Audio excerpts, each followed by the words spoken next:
I would have never imagined my life taking me to Charleston, South Carolina to eventually become a prosecutor, where I would encounter a case and a dog that would change my life. The victim's name was Caitlyn. Over the Memorial Day weekend, someone had wound electrical tape around Caitlyn's mouth so tightly she couldn't bark, eat, or drink. The tip of her tongue was caught between her teeth and had turned an awful color because blood was no longer flowing to it. It was very possible she might die.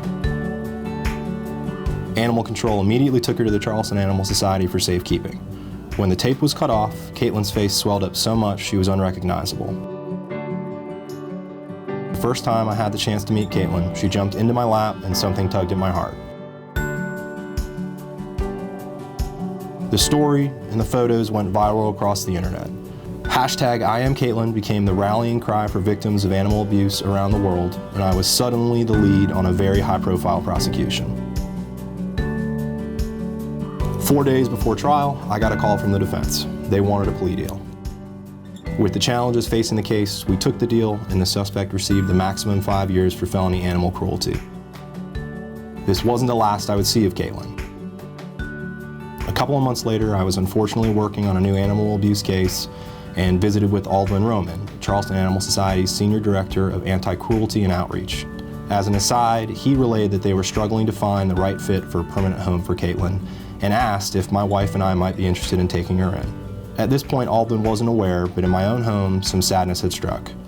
My pit mix Brady, who I'd been with since college, was nearing 10 years old and suffering tremendous pain from a spinal condition. My wife Danielle and I had built a family with Brady, her dog Lucy, and a third wild child dachshund named Sully. Could we bring Caitlyn into our lives at this juncture? I wasn't so sure, and expected Danielle to be hesitant about bringing in another dog, but she didn't hesitate and said, absolutely, let's adopt her. Unfortunately, we lost Brady, but Caitlyn's presence helped us through the grief we suffered after losing him. It's funny to sometimes stop and see how the roadway of our lives twist and turn through the years to get where we are today. 11 years after adopting Brady, 3 years after first meeting Caitlyn, I find myself with a new diva in my household, one who loves to sleep around my head on my pillow at night. But most of all, Caitlyn is my brown-eyed girl with scars across her face that inspired so many people to take action against animal abuse and neglect. She inspires me and others every day, and for that, I will always be thankful that Caitlyn came into my life through the Charleston Animal Society.